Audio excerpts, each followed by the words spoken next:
There are some very smart people out there that would do very well on an IQ test, but they don't necessarily put in the work that would make them successful.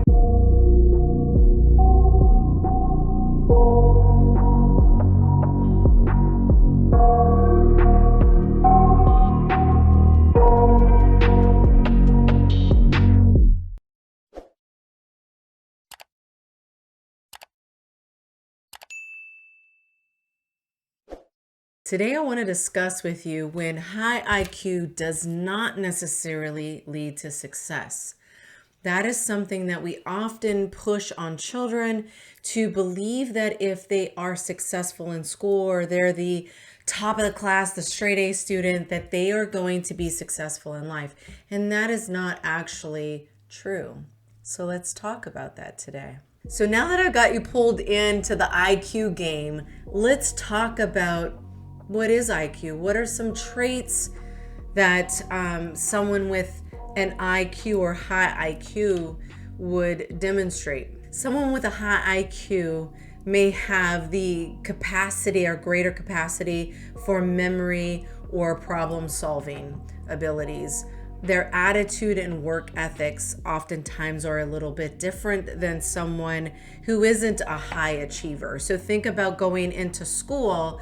If you're the straight A student, then oftentimes you're motivated to do things that will reflect how smart you are. But if you're not the straight A student, you have a little lack of motivation because you're not getting that external reinforcement that we all kind of strive on as little kids. Also, another trait of someone with a high IQ is just the general knowledge that they have inside of their minds, but they also don't overinflate their knowledge. So ego comes into a lot of this talk of IQ, where someone with a high IQ isn't necessarily ego driven. They know their limitations and they don't overinflate what they already know. Someone with a high IQ also has really good language and reasoning skills. They're very creative, often the top of the class, that high achiever, brown noser, if you will. They oftentimes are very intuitive or empathetic. They understand the underlying language between human beings that is all nonverbal. It's within the universe and someone's aura or the energy that they put off. They're also very flexible and adaptable. They're curious about things in their lives. They're usually looking to strive for more. Oftentimes, people with high IQs are avid readers. Imagine that, if you will. They're very individualistic. They like to socialize, but with limitations. They prefer to carry on their own company. Think of Sheldon in the Big Bang Theory. He kind of likes his own company better than he likes other people's company. They're often funny and appreciate dark humor. Last but definitely not least, people with high IQs think outside the box. If you think of someone in your general circle that thinks outside the box and you're kind of like, where did they come up with that idea? They may have a high IQ. So the top traits that you'll find with someone who has a high IQ is their adaptability, their curiosity, their recognition of their limitations, empathy, open-mindedness, and their individualistic nature. They prefer solidarity. So now that you know so much about someone with a high IQ, let's talk about how that can go sideways, where someone with a high IQ and as a little child, you're like, that person's really gonna be somebody, and then they flop. Let's talk about how that happens. There was a study done by Lewis Terman, who studied intelligence over decades. He finally concluded that intelligence and achievement were not correlated perfectly at all. There were some traits that came up for individuals he tested that were at the bottom of the barrel of success. And what they found that these people lacked were goal orientation, self-confidence, and perseverance. So that shows that someone who has a high intellect and is goal-oriented, self-confident, and perseveres through their situations, they're more likely to be successful than someone who doesn't have those traits. So think about a child or a person, maybe yourself, that you've been able to participate in their lives, and you can see they could be really smart, but if they don't put their attention in the right place, particularly a person maybe with ADHD, myself included, sometimes I can be off the charts with my ideas and go places with those. If you don't have that goal orientation or the confidence that you can pull this thing off, your intellect may just be knowledge that sits up in your mind and doesn't actually come out into the world. Perseverance is something that a lot of people don't hold that trait. So you think about entrepreneurs. A lot of entrepreneurs, they'll tell you they're not the smartest kid in the class, but the one thing that they do have is goal orientation, self-confidence, and perseverance. They know in order to get to the place that they want to be, they have to persevere. They have to be there when the times get tough. They have to have a goal, and above all, they have to have self-confidence. That has nothing to do with your intelligence. And so success is not synonymous with intelligence whatsoever. And there are so many people that you can think of that fit this bill. I don't know what these people's IQ scores are because that's not the interest at the moment.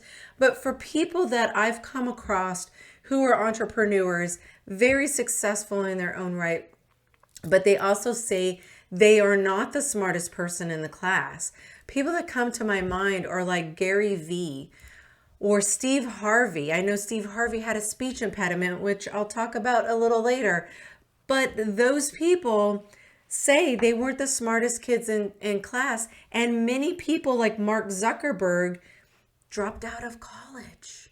They didn't even complete college because their vision, their goals, their confidence, and their ability to push through overrode their need to get a college degree. So there you go. There is this divide when it comes to intelligence and success, right?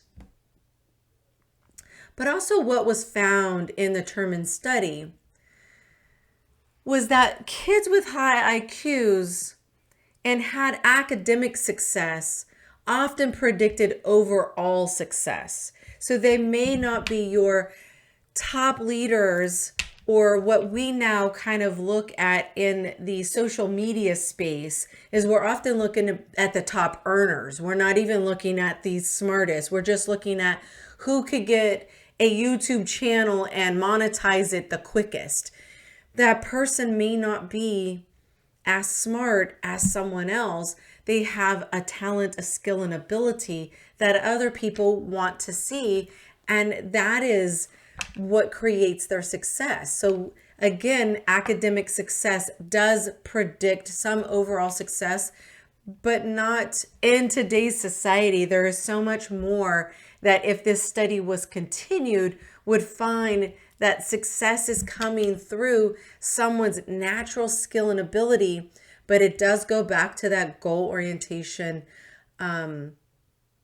self-confidence, and perseverance. So let's talk about like when IQ goes all bad. It happens. Somebody may be really smart, but yet they can't turn it into anything. As we've heard the term before, and I heard it when I was a little kid, you might have heard it too. You're too damn smart for your own good. That is true, right? So some of the people who may have the highest IQs don't succeed in life because they refuse to work with others and instead prefer to do everything themselves. So let's talk about some of the key traits that might get in the way of your success if you have a high IQ. Ego. If you've got a big fat ego, that is going to tell you that you're the best. No one can help you, and I have to do it on my own. And we are finding more and more things aren't to be done on your own. Getting help to create greater success goes far beyond you just trying to be successful and make a name all on your own. Other things that get in the way is overthinking. That is the big downfall of smart people, is this thing up here is so overdeveloped that the only thing that you can do is think all the time.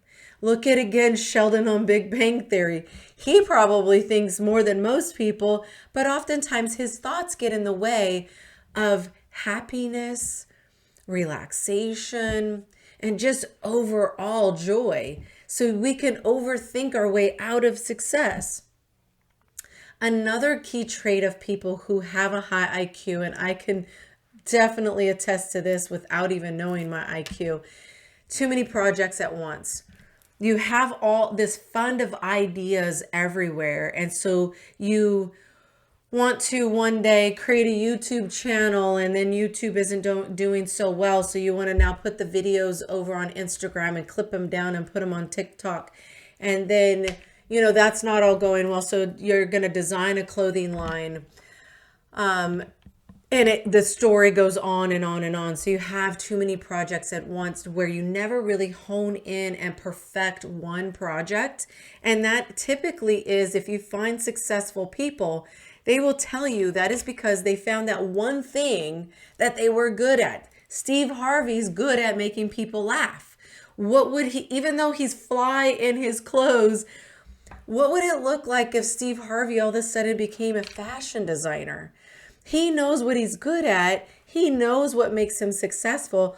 And he doesn't worry about that his clothes look nice all the time. He has a designer for that. He's not concerned about that. But people with high IQs, and I'm not saying Steve Harvey doesn't have a high IQ. I don't know if he does or not. I'm just using him as an example. But if you're all over the place, you never get that one thing that you actually can perfect. The other thing that gets in the way of people who are just too damn smart for their own good is they get bored easily. If something isn't externally stimulating them, because oftentimes when people are very bright, they read and they get into a lot of different projects because it's externally stimulating, and they get bored very easily. So you may, again, then toss your YouTube idea and jump into TikTok and Instagram because it's more of an immediate gratification, and that you can watch your views grow a lot faster than trying to develop a channel on YouTube. So they get bored very easily and they change things up before they can perfect that one thing. And then the other thing that gets in the way, that goes in with the ego and the overthinking, probably too many projects and all of that, is there is a lot of inaction or procrastination. And so they may not have these self-confidence. Remember, going back to having goal orientation, self-confidence, and perseverance. When it goes bad, these people don't have those traits. And so they procrastinate a lot. And procrastination is a result of having a lack of confidence oftentimes. And so this is where IQ really kind of takes a dump and goes bad, because these things are overarching and holds the person back from actually using their intellect. So let's talk about some of these infamous geniuses so that you can get a clue of what I'm really talking about and why sometimes IQ goes sideways. On the top of the charts, I don't know if he's on any other chart, he's just on the top of my chart, Vincent van Gogh. He only became famous after his death because he didn't really try to sell his artwork, because he was caught up through his daily painting. So he was overthinking and overanalyzing and overdoing all of his paintings, therefore he couldn't sell them.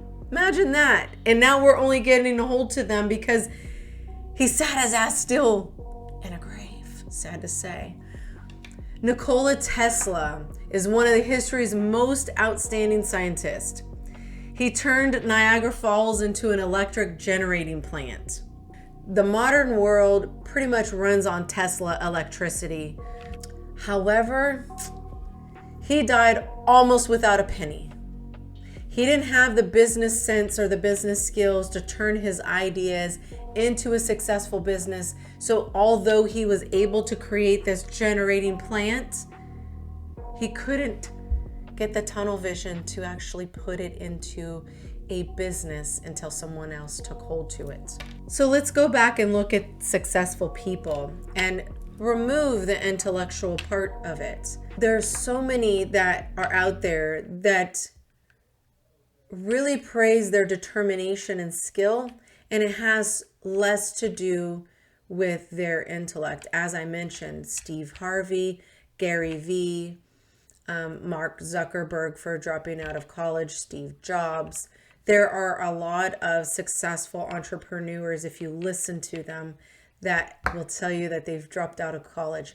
Doesn't mean they're not smart, right? So that doesn't mean that their IQ is low. They just decided they didn't need their IQ for success. So that's where we kind of look at, they aren't using their IQ for success. They're using their determination and skill for success. These people found that their skill was much more important in their natural ability to do these things. Like Steve Harvey talks about, he knew he was funny as a child and he just tapped into his natural abilities and did not worry about his lack of intellect, as many people I will talk about had some intellectual deficits or learning disabilities. And oftentimes when we have learning disabilities in school, they're jumbled into one category and then labeled as the dumb kids. And I'm just using layman's terms of that because that's what happens oftentimes, is that kids are being labeled despite it being some other sort of dysfunction or malfunction in their brain. Doesn't necessarily mean that they aren't smart or skilled at what they know how to do. So some celebrities, as you have heard or may find, openly speak about their learning disabilities. Nowadays, it is coming out, celebrities and famous people talking about their mental health disorders, and they are talking about their learning disabilities for sure. And so this is something that we are all kind of taking heed to and understanding that success isn't free from troubles, problems, or disabilities. And oftentimes these people were targeted in childhood to say that they were not going to be successful in life. They often carried this burden with them throughout their childhood and into their adult lives, because we always take on society's opinion of ourselves until we're able to develop that for our own selves.